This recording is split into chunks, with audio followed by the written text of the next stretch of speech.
In the last videos, we talked about the basics of the supply curve and the demand curve.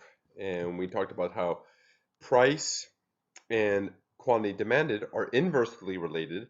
And that's one of the reasons why you have a negatively sloped demand curve. And price and quantity supplied is positively correlated. That's why you have an upward sloping supply curve. And so the demand curve looks like this, downward sloping. The supply curve looks like this, upward sloping. And one of the key things that you need to realize is when you ever examine a supply and demand curve, you always start from price. You start from price and you choose an individual price. It doesn't matter what it is, just any price. And any price that you select is going to have a corresponding quantity supplied and a corresponding quantity demanded. And the way you find that is simply starting by price and moving to the right until you hit a curve. And when you hit a curve, you go down, and that's going to be your quantity demanded in this case because we hit the demand curve. Go back to the same price and you move until you hit the supply curve, and then you move down, and that's going to be the quantity supplied. So one price, two quantities. And what we see here is there is a special price right here, we call it equilibrium price, that will hit both the supply and demand curves at the same spot, which means this equilibrium quantity is really two quantities, but they happen to be equal. This equilibrium quantity is the quantity supplied and the quantity demanded. And this is equilibrium, and this outcome is allocatively efficient. In other words, the market is producing what consumers want, no more, no less. If you underproduce, allocatively inefficient. You're not producing enough output. If you overproduce, surplus, it's allocatively inefficient. You're producing too much. So any price above equilibrium leads to an allocatively inefficient outcome. Any price below equilibrium leads to an allocatively inefficient outcome. And you can see that right here, what we call disequilibrium. At a price above equilibrium, you could see that you have a surplus because quantity demanded is right here, quantity supplied is way over here. Supply exceeds demand, surplus. When you got a price below equilibrium, you got a shortage. Here, quantity supplied is this much, quantity demanded is this much. Demand exceeds supply. So any price above or below equilibrium leads to an inefficient outcome from an allocatively efficient standpoint. Now, this may be allocatively inefficient. This equilibrium price may be allocatively efficient, and that can have a big impact on uh, an economic system's sustainability. But equilibrium, or the price mechanism, so to speak, may fall short in terms of sustainability. In what ways? Well, prices don't always include all information, and we call those things that information that's outside of the price mechanism externalities. Externalities are costs or benefits that are part of the market transaction, but they're being put upon by a third party who has nothing to do with the market transaction. So, for example, pollution that comes from tailpipe emissions. Driving the car, when you buy a car, two parties are involved, the buyer and seller, auto manufacturers, and consumers. When you buy the gasoline, two parties are involved, the gas companies and the drivers. And these market transactions generate costs and they generate benefits. Now, if the market is working efficiently, the price should reflect all benefits and all costs associated with that market transaction. And we see that there are some costs due to global warming from tailpipe emissions that are being borne by a third party who have nothing to do with that transaction. That's an external cost. Someone else is paying a price for someone's production and consumption. And the market is going to produce less than optimal outcomes when the pricing mechanism does not reflect all costs and benefits. So in this particular case, the market will lead to overproduction because some of the costs are missing, so the price is below what it would be if all costs were accounted for. Another limitation would be when current prices can reflect short-term thinking with resources. They don't include valuation about future generations. So in other words, you could come up with the market equilibrium that's allocatively efficient, but it doesn't really reflect that the usage of the resources is not sustainable. That down the road, future generations will be without the resources that the current generation is benefiting from because of excessive depletion.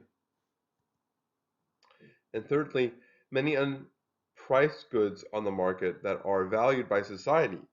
So there are many goods that are valued by society that are not priced in the market, and they tend to be underprovided. The economic term for this is a public good. So think about street lights. Street light is a good example of a public good.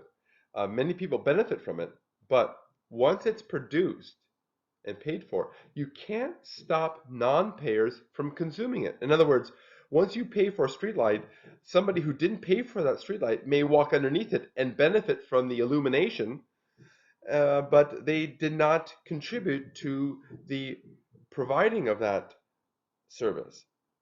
And what happens is the market tends to under provide these services and goods because people have an incentive, some people, selfish people, have an incentive of understating their value for that good and say, hey, I don't want to pay for this. I don't like a light. I don't like street lights. But they consume it nonetheless because they know if they hold out, not pay for it, somebody else will. And as soon as they do, they get to consume it. So free markets don't do very well in providing goods and services that fit these characteristics of a public good.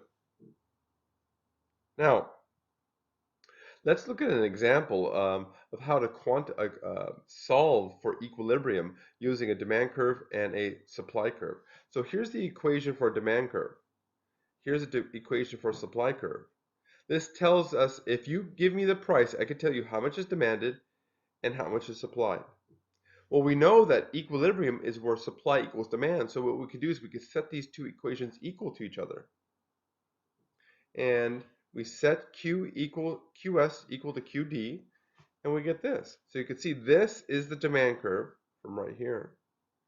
This is the supply curve from right here. And we set them equal together and we solve for P. And we can see as we gather like terms, and we see that P equals 6. Now, once you solve for P, what you could do is you could take this price and plug it into either the demand curve or the supply curve, and you're going to get a quantity of 2. And graphically, it's going to look like this. Here's your price of 6 and your quantity of 2, and that's at equilibrium. Now, when the other determinants of demand and supply remain constant, these curves remain positioned right here. But when a determinant other than price changes, these curves shift. So for example, let's say in the for the market of wine, let's say it's discovered that wine reduces heart disease. Well, when people discover this, they're going to want more of it, right? And that's changing a determinant of demand. And that's going to shift the demand curve to the right. And then you're going to get an increase in equilibrium price and an increase in equilibrium quantity. What about this? What if it's discovered Or what if there is a terrible rainstorm and vineyards are washed away? That's going to reduce supply, and that's going to push the supply curve over to the left, and that will also increase equilibrium price, but it's going to reduce equilibrium quantity. Now, let's break this down step by step in terms of uh, how do you go from one equilibrium to another? How does a shortage or surplus come about? Well, the first thing that is needed is one of these two curves has to shift. And let's say, for example, let's go back to the first example, wine. And it's discovered that wine helps prevent heart disease. Well, more people are going to want to demand it. And when that's discovered, the demand curve is going to shift over to the right. Now, before we start, we have to clearly establish that this quantity is both quantity supplied and quantity demanded. And when we shift the demand curve to the right, quantity demanded will change, but quantity supplied will not. And this is how a shortage opens up. Now let's get rid of this old demand curve. And now what we see is we have a shortage. Demand exceeds supply. Now once that has been established, there's going to be upward pressure on price because you have a shortage. And when that happens, the law of supply and law of demand will kick in, and you'll see that these two will change. And as we raise price, we reach a new equilibrium that's higher in price and higher in quantity.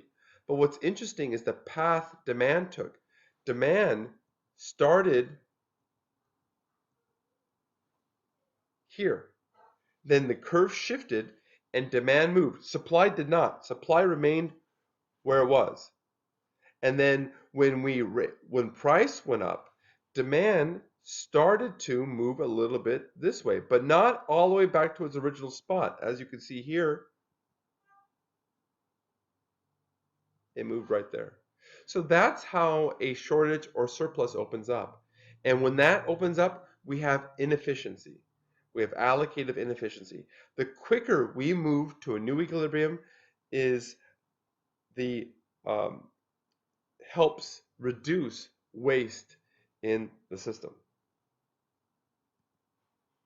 So what happens is when you what happens when you interfere with this whole process? When you interfere with this whole process and you don't allow price to adjust to bring the market into equilibrium, you have permanent inefficiency. And a good example is rent control.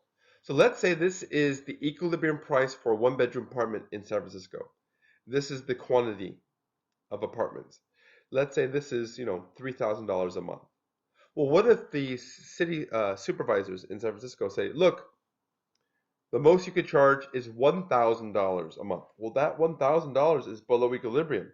And what they do is they set a ceiling on what can be charged. And then what you have here is at $1,000, you see demand is going to increase and supply will decrease, and you'll have a permanent shortage. And this shortage will never ever be reduced. And this price controls, at least when it comes to rent control, seldom, if ever, really helps the situation. So next video, we're going to be talking about elasticity.